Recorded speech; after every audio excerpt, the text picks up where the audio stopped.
Because some of your viewers might be saying, well, why are they spending so much time on postmodernism and there are other idea passages? The reason why actually it's important to talk about postmodernism, because it's a fundamental attack on the epistemology of truth. That's right, and that is something we need to point out. Why? That's right. Exactly, right? So I had a very good friend of mine who actually happens to be a clinical psychologist also, just a lovely guy, who once asked me very politely, he said, Gad, do you mind if I ask you a personal question? I said, go ahead. He said, how come you are such a truth defender and so on, and you're perfectly happy to criticize all these leftist idea pathogens, but very much along the lines of how you started our conversation today, Jordan, and yet you're not as critical of Donald Trump's attacks on truth? And so let me answer that question here, because in a sense it will speak. That's a good one. Right? So Trump attacks specific truth statements.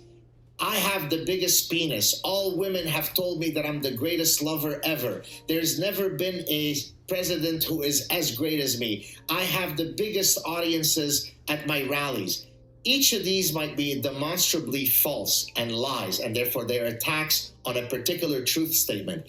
That, to me, is a lot less problematic. While it is reprehensible, I disagree with any form of lying, that is a lot less concerning to me than a group of folks that are devoted to attacking the epistemology of truth. Therefore, define that and define the epistemology of truth so that we can get right down to the bottom. The scientific method is a way of tackling truth.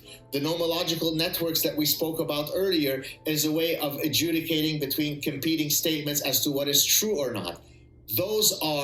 So the scientific method and all of its offshoots are ways by which we've agreed that that's the epistemology by which we create core knowledge and then build that front. Right. Okay. So let's outline that a little bit. So that's a really good point. So there are degrees of assault on truth. Yes. And the more fundamental the axiom that you're assaulting, the more dangerous your assault. Bingo. Okay, so the non-postmodernist claim, so maybe this is the Enlightenment claim, perhaps, is that there is a reality. I think it's deeper than that, because I think that's actually grounded in Judeo-Christianity and grounded far beyond that, probably grounded in biology itself, but it doesn't matter for the sake of this discussion. There is an objective world. There is a knowable reality. Yes. Okay. There's a knowable reality that multiple people can have access to. Indeed. There's a knowable reality, but our biases and limitations intellectually and physiologically make it difficult for us to know it. It's complex and we're limited. There's a method by which we can overcome that. The method is the nomological method, which you just described, essentially, which is the use of multiple lines of evidence. Yes, lines of evidence derived from multiple sources, multiple people, multiple places across time. That enables us to determine with some certainty what that objective reality is. That enables us to predict and control things for our benefit. Beautiful. Okay, and the postmodern attack is on all of that. Everything. That's why now I hope you might agree that it's not too harsh for me to say they are intellectual terrorists, because they put these little bombs of BS that blow up the nomological network, that blows up the epistemology of truth, right? And so you're making a claim even beyond that, though, in the book, which is, and this is the claim that I want to get right to, which is that they put forward that theory in order to benefit from being theorists. That benefit accrues to them personally as they ratchet themselves up their respective intellectual hierarchies and gain the status and power that goes along with that. And the fact that it does damage to the entire system of knowledge itself is irrelevant. That's what do you call that damage that you don't mean when you bomb something? Collateral damage? Collateral damage, right. So they're willing to sacrifice the entire game of truth-seeking to the promotion of their own individual careers within the language hierarchy that they've built. And by the way, you hit on a wonderful segue to another, I think, important point in the book, and that is the distinction between deontological ethics and consequentialist ethics, right? Deontological ethics, for the viewers who don't know, if I say it is always wrong to lie, that's an absolute statement, right? If I say it is okay to lie if I'm trying to spare my spouse's feelings, that's a consequentialist statement. Well, it turns out, in many cases, the ones who espouse those parasitic idea pathogens are engaging their consequentialist ethical system, right? Because what they're saying is, if I murder truth in the service of this more important, noble social justice goal, so be it, right? Whereas if you are an absolutist, a deontological bent, you're positing an objective reality even in the domain of ethics. Well, that's another place where the postmodern effort fails, is that it can't help but refer to things that are outside of the language game. So by relying on consequentialist ethics, and I haven't been able to think it through to figure out whether I agree with your claim that the postmodernists tend to be consequentialists. It makes sense to me. And I think that their emphasis on hurt feelings is an indication of that. Exactly. Right? Because there's no objective reality, you can't sacrifice people's feelings or lived experience to any claim about objective reality. But by doing that, they elevate the subjective to the position of ultimate authority. And maybe that's part of the driving motivation, is the desire to elevate the subjective to omniscience. Exactly, and this is why. And so I know you're not mathematically, minded, but if I can just divert into my background in mathematics, in the book I talk about the field of operations research, which is the field where you try to axiomatize, if you'd like, to put in axiomatic form an objective function that you're trying to maximize or minimize, right? So, for example, when I was a research assistant, when I was an undergrad and a graduate student, I worked on a problem called the two-dimensional cutting stock problem. So if you have, for example, rectangles of metal, and you get an order to produce 20 X by Y subsheets within that broader metal, how should I do the cut as to minimize the waste of metal? So operations research is a field that is commonly applied, for example, in business problems, where you're trying to minimize the queue time that consumers wait or maximize profits, right? So it's a very, very complicated mathematical field, applied mathematics field, to solve real world problems. So now let's apply it to this consequentialist story. In the old days, the objective function of a university was maximize intellectual growth, maximize human knowledge. Today, it is no predicated longer on the idea that there was knowledge that was genuine. There was a difference between forms of knowledge. Some were better than others. Some were more valid than others.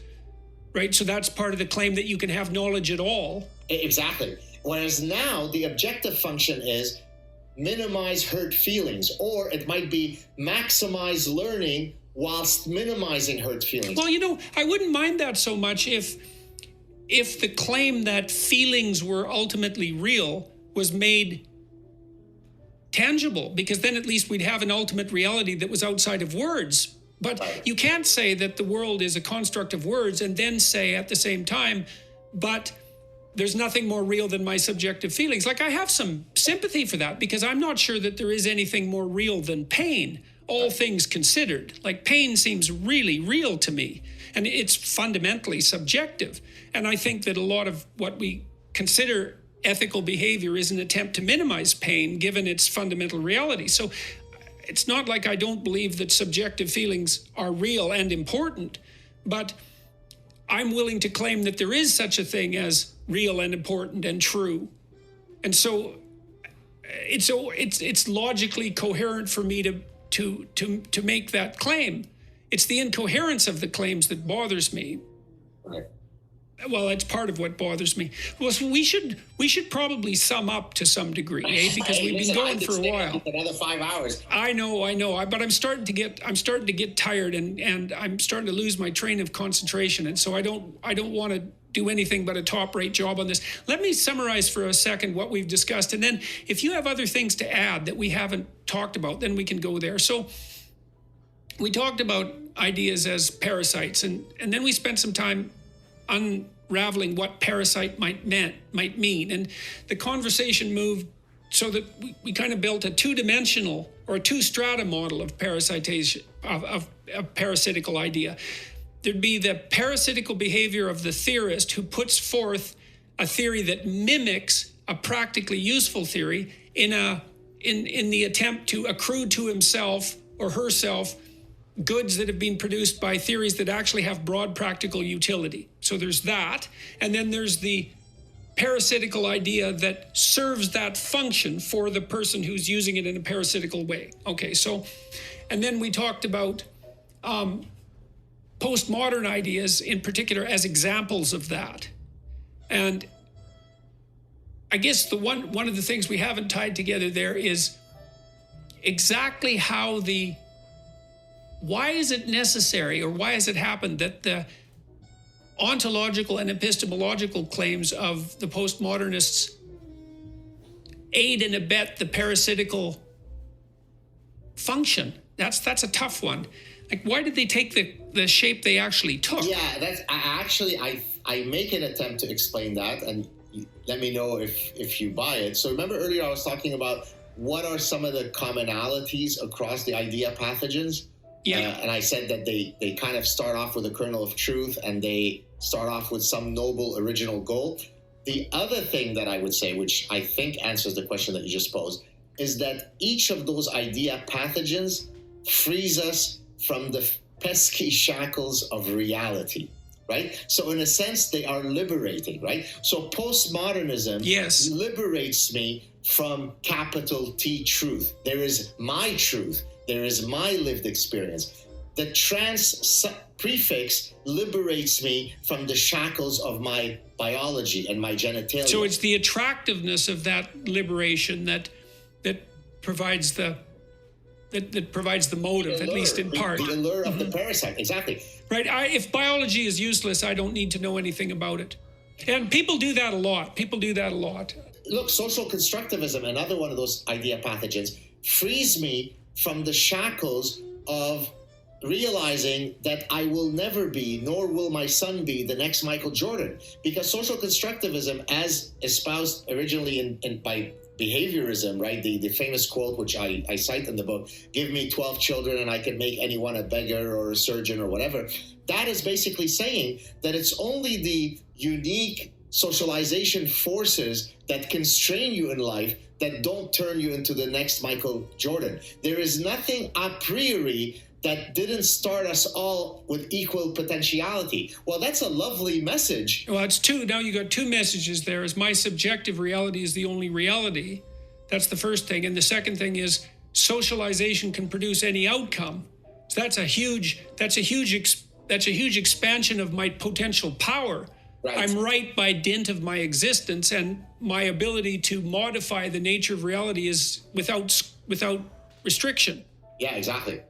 And therefore it is hopeful because it frees me from the shackles of the constraints of reality, right? I want to believe that any child that I could have produced could have genuinely had an equal probability of being the next Albert Einstein or Michael Jordan. That's hopeful. That's wonderful. It's also rooted in bullshit, right? So I think all of these idea pathogens share the common desire for people to believe hopeful messages that are rooted in nonsense. Well, that's probably a good place to stop. Hey, Jordan, so nice to see you. We've been discussing The Parasitic Mind by Saad, and when was it published? October 6th of this past year, so it's just a bit more than 3 months. How's it doing? It's if you're comparing it to all possible books, it's a smashing success. If we compare it to Jordan Peterson's last book, then it's not doing very well. So life is about reference. I don't want to compare my next book to that book, So, but it's been doing well, eh? It's doing very well. Thank you. Oh, good. I'm glad to hear it. I'm glad to hear it. So, do you think did we miss anything in our discussion? No, We did, but was the discussion sufficiently complete so that you're satisfied with it? I am more than anything. I'm just satisfied that you're feeling better, that your family's doing well, that you're back into this on the saddle, and that hopefully we'll have your voice.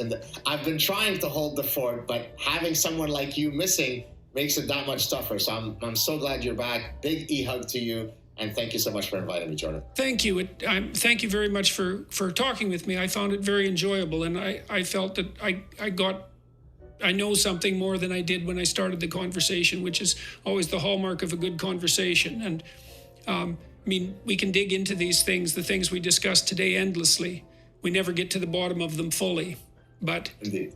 But maybe a little bit farther with each genuine conversation. And maybe the next, when your book comes out, you'll be sure to come on my show so that we can discuss. Yes, well, if I have the wherewithal and the energy, I'd be happy to do that. And maybe we can discuss some of the things where we haven't established any concordance. I know that I noticed that you had talked admiringly about role theory in the parasitic mind, and I've noticed before that you're not very fond of the idea of archetypes, and I thought that's something we could talk about at some point, because let's do it. I think archetypes are biologically instantiated roles, and so it seems to me that we could probably come to some agreement on that front. I actually agree with you. If we leave it within the biological realm, then an analysis of archetypes works well for me. When we start introducing a bit of the kind of mythological occultist stuff that regrettably one of your heroes engages in,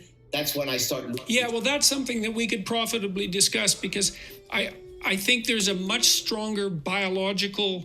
Well, look at it this way, God. If you imagine a culture imagined an ideal,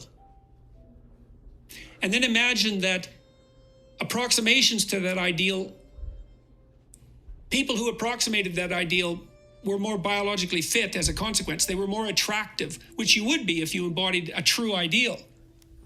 Well, so what that would mean is that over time, the society would come to evolve towards its imagined ideal. Yes. So that makes a biologically instantiated archetype a very complicated thing, because it starts in imagination, but it ends instantiated in biology. And no one's ever come up with a real mechanism for that, right? It doesn't. But that works. You posit an ideal, then if you manifest it, you're more attractive. Then the ideal starts to become something that evolution tilts toward. So, well, I'm in agreement with everything you said, so maybe we won't have much to disagree about. Yeah, well, we should be able to clear things up anyways, and sometimes that's a good way of resolving disagreements. I look forward to it, Jordan. So good to see you. Okay, God. Thanks very much, hey? My pleasure. All right. Bye-bye. Bye-bye.